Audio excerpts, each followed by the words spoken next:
News 10 channel viewers కి స్వాగతం. కనగొండలో కొనసాగుతున్న చిరుతపులి దాడులు తాజాగా దూడపై దాడి చేసి తినేసింది. ములకల్ చెరువుకు అతి సమీపంలో ఉన్న కనగొండ రిజర్వ్ ఫారెస్ట్ లో చిరుతపులి దాడులు కొనసాగుతూనే ఉన్నాయి. తాజాగా ఓటుకుంట వద్ద మేస్తున్న దూడపై చిరుతపులి దాడి చేసి తినేసింది.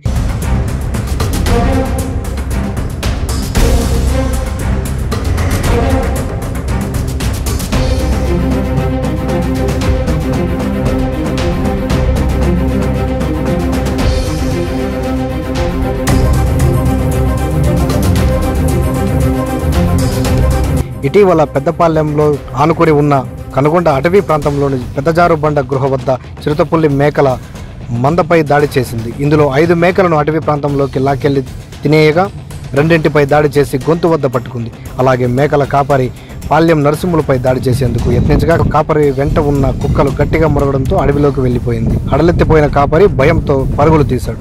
గ్రామంలోకి వచ్చి కన్నీటి పర్యంతమయ్యాడు. అలాగే కొండ కింద గేటు వద్ద ద్విచక్ర వాహనదారుడికి కనిపించింది.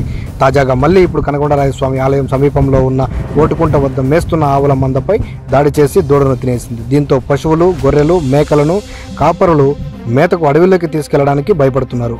అడవికి చుట్టుపక్కల ఉన్న గ్రామాల్లో భయాందోళన నెలకొని ఉంది.